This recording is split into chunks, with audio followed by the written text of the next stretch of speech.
Tariff को 10% से बढ़ाकर 15% किया। टैरिफ के खिलाफ अमेरिकी सुप्रीम कोर्ट के फैसले के बाद ट्रंप ने किया था ग्लोबल टैरिफ का ऐलान।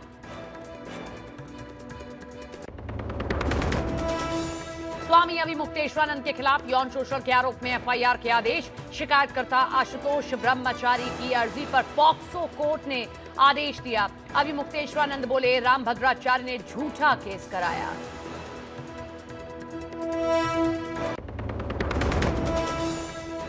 T20 वर्ल्ड कप में सुपर 8 में आज भारत और दक्षिण अफ्रीका के बीच महामुकाबला। शाम 7 बजे अहमदाबाद के नरेंद्र मोदी स्टेडियम में खेला जाएगा मैच।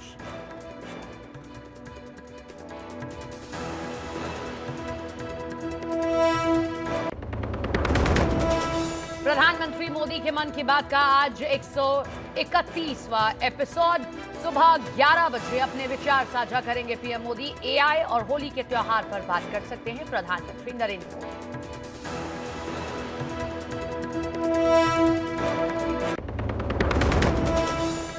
मेरठ में आज प्रधानमंत्री मोदी करेंगे रैपिड रेल विस्तार सेवा का शुभारंभ। मेरठ से सरायकाले खान तक दौड़ेगी रैपिड रेल। मेरठ में ही एक जनसभा को संबोधित भी करेंगे प्रधानमंत्री मोदी।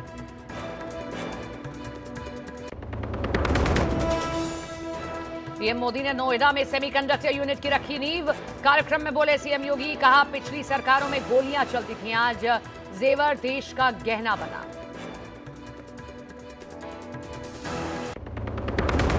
खैबर पख्तूनख्वा में पाकिस्तानी सेना पर बड़ा हमला। आत्मघाती हमले में सेना के एक कर्नल समेत 12 पाकिस्तानी सैनिकों की गई जान। टीटीपी विद्रोहियों ने ली हमले की जिम्मेदारी।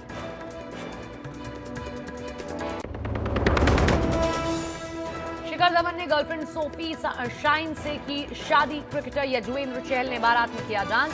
धवन ने 2023 में पहली पत्नी से लिया था तलाक।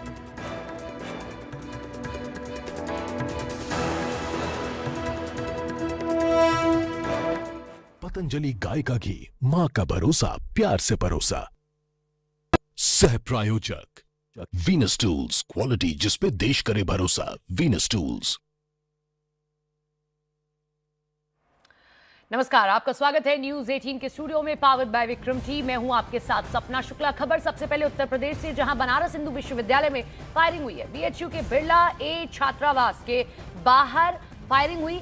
बीएचयू छात्र पर फायरिंग सवार बाइक सवार जो हैं 3 लोग आते हैं, वो फायरिंग करते हैं। पुलिस को घटना वाली जगह से 4 गोलियों के खोखे मिले। गोलीबारी के बाद बीएचयू परिसर में छात्रों का विरोध देखने को मिला है।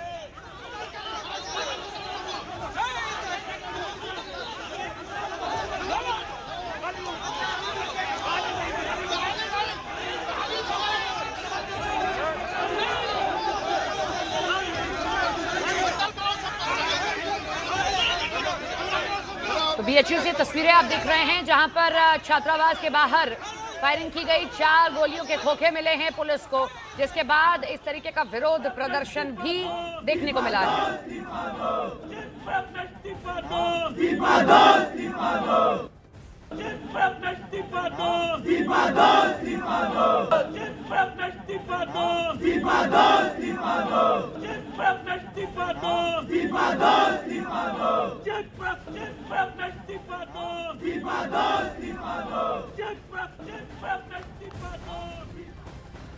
बीएचयू परिसर में फायरिंग रोशन पांडे नाम के छात्र पर हुई। फायरिंग की घटना पर छात्रों ने चीफ प्रॉक्टर के खिलाफ नारेबाजी की है, जिसके बाद पुलिस को बुलाया गया। पुलिस अधिकारियों ने छात्रों को आरोपियों की जल्द गिरफ्तारी का आश्वासन दिया, जिसके बाद छात्रों ने धरना खत्म किया है।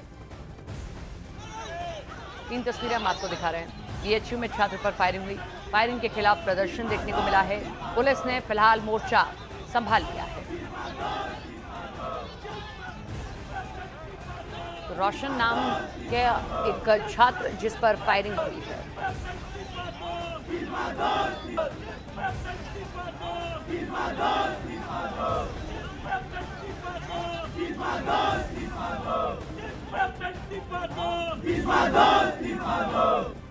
तो बिरला हॉस्टल के बाहर फायरिंग हुई, छात्र पर गोलियां बरसाई गई। बाइक पर 3 लोग आते हैं और ताबड़तोड़ फायरिंग करते हैं। मौके से 4 खोखे भी पुलिस को बरामद हुए। एफआईआर दर्ज कर ली गई है, लेकिन इन सबके बीच में चीफ प्रॉक्टर के खिलाफ ये नारेबाजी छात्रों की ओर से की जा रही है, इस्तीफे की मांग की जा रही है।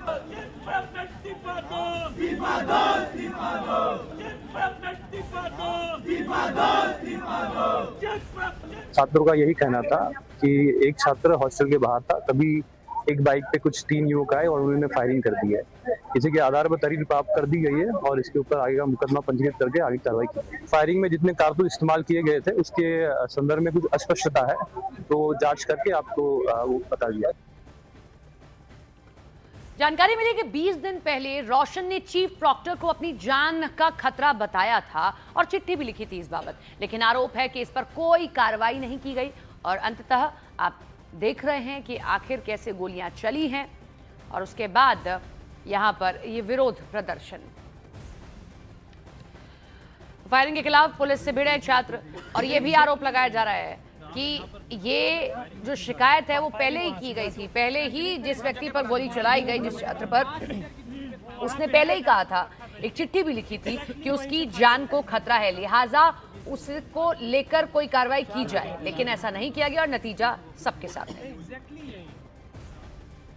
बाइक से 3 बाइक सवार जो है, जिसमें पीयूष तिवारी, ऋषभ राय और उसका भाई तपस, ये बाइक से पहले आए, हम लोगों को देखे, थोड़ी दूर उधर आगे जाके रुके, फिर आगे चले गए, फिर मोड़ के आए, फिर हम लोग बात ही कर रहे थे, यहाँ तक आके हम लोगों के पास आके सामने से ऐसे फायरिंग खोल दी हमारे ऊपर, लक्ष्य करके हमारे ऊपर फायरिंग खोल दी है, जिसके आई विटनेस है हमारे गार्ड, जो 2-3 गार्ड बैठे थे वो भी कूद के भागने लगे।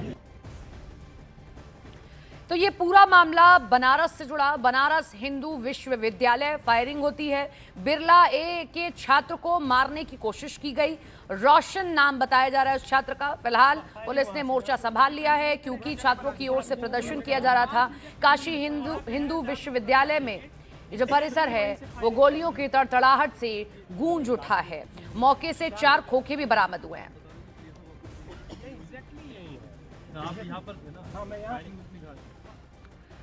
प्रयागराज में माघ मेले के दौरान विवादों में रहे ज्योतिष पीठ के शंकराचार्य स्वामी अविमुक्तेश्वरानंद सरस्वती को प्रयागराज की पॉक्सो कोर्ट से बड़ा झटका लगा है।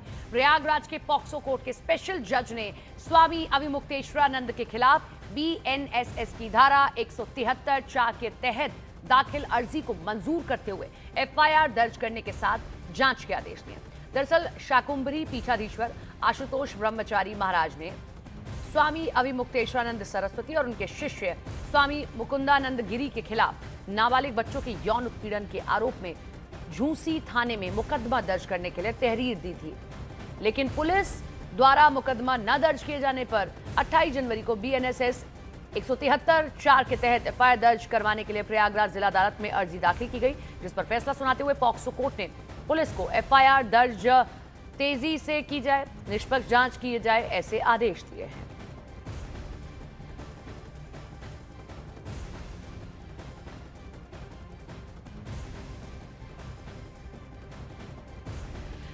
तो ये पूरा मामला कैसे शुरू होता है प्रयागराज से, लेकिन अब स्वामी अविमुक्तेश्वरानंद को लेकर ये अपडेट सामने आया है कि यौन उत्पीड़न का आरोप लगा है और अविमुक्तेश्वरानंद पर अब जो शंकराचार्य हैं ज्योतिषा पीठ के, उनको लेकर अब जांच की जाएगी।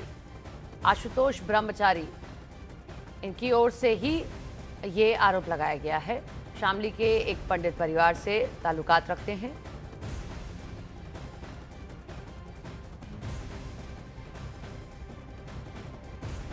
FIR दर्ज करने का झूंसी थाने में FIR दर्ज होगी और इसकी विवेचना होगी और सारे तथ्य पुलिस माननीय न्यायालय में पेश। जो लोग चिल्ला रहे थे कि अभी मुक्तेश्वरानंद साफ है, हम कहना चाहते हैं कि साफ है तो इतनी बड़ी FIR क्यों हुई है न्यायालय से? पुलिस ने तो हमारी नहीं की थी।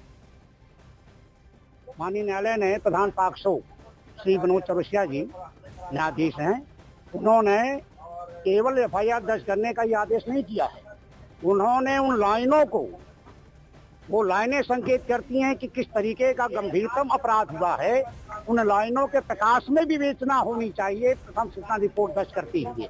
ये बहुत बड़ी बात है। वहीं स्वामी अभिमुक्तेश्वरानंद ने अपने ऊपर लगी यौन शोषण के आरोपों पर नाराजगी जाहिर की और आरोप लगाया कि उन्हें सत्य बोलने की सजा मिल रही है, जानबूझकर फंसाया जा रहा है। सुनिए क्या कहा। ये मुकदमा बना करके हमारे ऊपर दायर किया गया है, उसकी सच्चाई सबके सामने आएगी, तभी ऐसा काम करने वाले जो लोग हैं वो दंडित हो सकेंगे। तो इसलिए आवश्यक है, हम यही कहना चाहेंगे कि न्यायालय लंबा समय न लगाते हुए इस पर थोड़ी सी द्रुत गति से काम करे, क्योंकि बहुत सारे लोगों की निगाह इस पर लगी रहेगी। स्वामी अभिमुक्तेश्वरानंद सरस्वती के खिलाफ एफआईआर के आदेश को लेकर संतों की अलग अलग प्रतिक्रियाएं सामने आ रही हैं।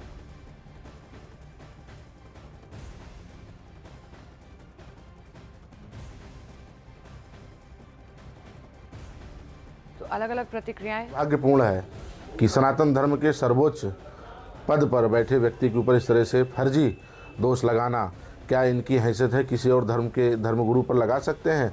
बिल्कुल नहीं लगा सकते हैं। लेकिन कहते हैं कि व्यक्ति अपने से ही हारता है, पराये से नहीं। ये घर के दुश्मन हैं।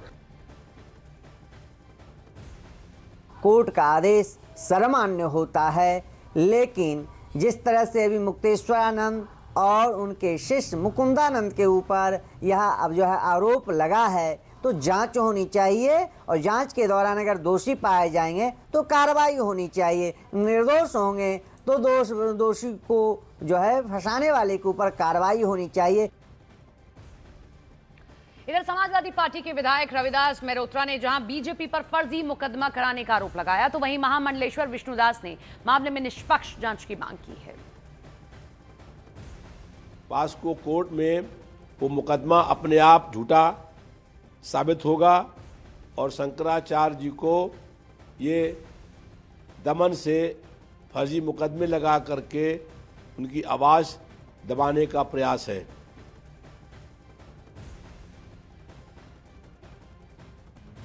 मैं यही कहता हूं कि कहीं ना कहीं इसकी जांच होनी चाहिए, क्योंकि शंकराचार्य जो पीठ है ये बहुत बड़ा पीठ है और इसके स्वामी अभिमुक्तेश्वरानंद पर और उनके शिष्य पर जो आरोप लगाया गया है यह निंदनीय है।